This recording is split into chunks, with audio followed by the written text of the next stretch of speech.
Hi kiddos, it's time for Uncle D's Art Basics. With me, your Uncle D. Today we're going to be working on our shading techniques. Shading is a method we use to make a flat drawing look three-dimensional, like this. Shading will give your drawings a sense of space and volume by creating light and shadows. Here's what you'll need for this video. A pencil, any pencil will do, a few sheets of paper, and a pencil sharpener for when your pencil gets dull or breaks. The first thing we need to talk about is how you should hold your pencil. This is how most artists hold their pencils when they draw, which is great. But when you're shading a drawing, you need to hold your pencil a little differently. You need to lay it over on its side, so the tip of the pencil is sideways with the paper. When you hold your pencil this way, with your index or pointer finger on top, it's easier to control how hard or how softly you press down on the pencil tip. By pressing hard on the pencil tip, you can create darker shading. By not pressing so hard, you create lighter shading. Now it's time to pause this video and try shading a few blocks of your own. Don't worry about me. I'll be here when you get back.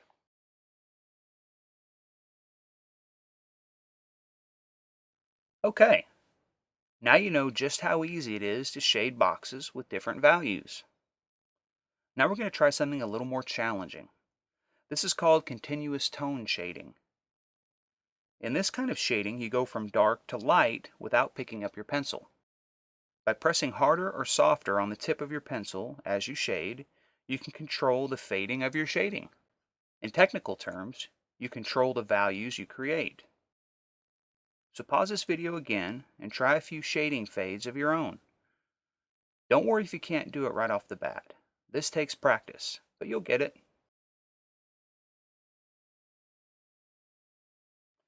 And we're back. That may have been a little challenging for you, and that's okay. Just keep practicing and you'll get it. Okay, kiddos, it's time to get serious and talk about the philosophical properties of your artistic renderings in space. Just kidding. What we're going to talk about next is light. Light determines how you shade your drawing to make it look three-dimensional and real. So ask yourself, where is the sun in your drawing? In this example, I've put the sun in the upper left corner. Where the sun or light is in your drawing will determine where the bright and dark sides are. Those bright and dark sides create dimensionality. The bright side of the object you draw should be the side that is closest to the light, and the dark side is the side farthest away from the light. Remember those shading exercises we did a few minutes ago? Here's where you use them. Wax on, wax off. Just a little joke for your parents. Shade the cube using the block shading technique we did first. Each face of the cube will have a different value of shading. The darkest shade will be the part of the cube that is on the opposite side of the light. On the circle, you will use a continuous tone shading technique to make the circle look like a ball. Start by shading lightly and then press a little harder on your pencil tip to make it darker on the part farthest away from the light. Okay, let's take a few minutes to practice this. Start by drawing these shapes. It's okay if they aren't perfect, just get close. Then draw a little light symbol in the upper left corner to remind you where the sun is.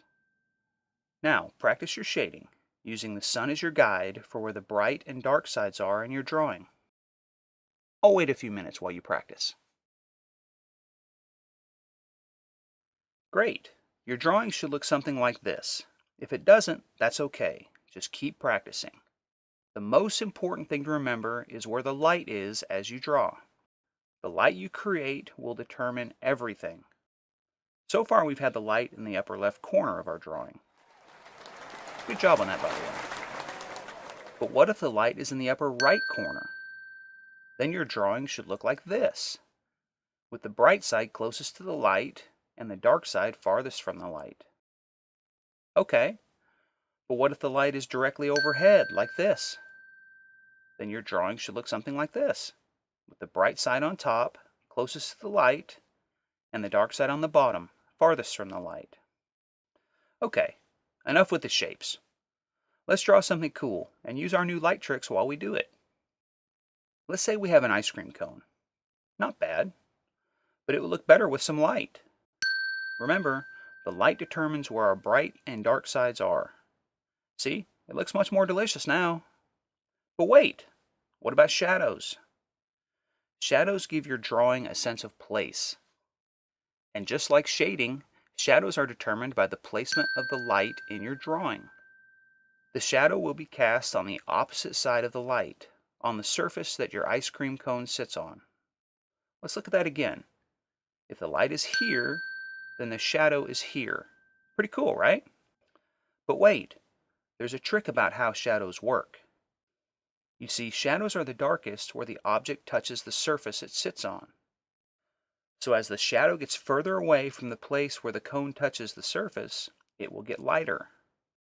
Remember to use the continuous tone shading technique we worked on earlier in this video for your shadows.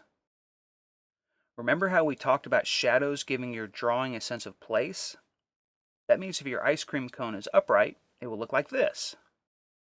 But what if your ice cream cone has fallen to the ground? Then the shadow will look like this.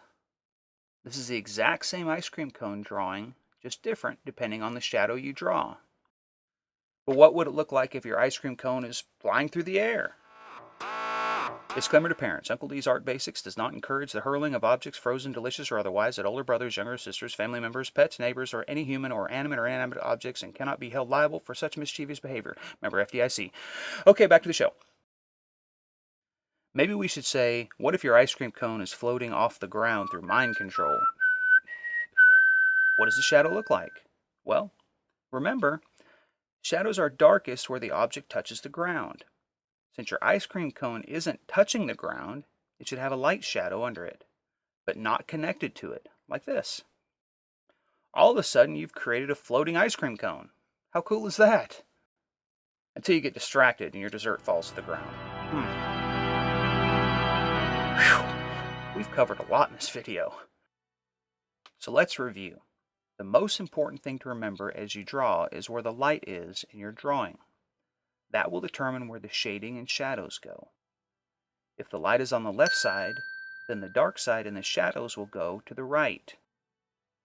If the light is from above, the dark side will be below your drawing. And if the light is on the right, the dark side and shadows will be on the left.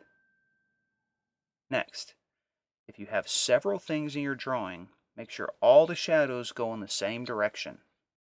Just like before, the direction of the shadows will depend on where the light is coming from in your drawing. Remember when you're shading to hold your pencil on its side and practice, practice, practice. That's how you become a better artist. And the final thing to remember is this. Art is cool, you're an artist, therefore you're cool. Post any questions you have in the comments below, and I'll do my best to answer them for you. This is Uncle D, signing off. See you next time.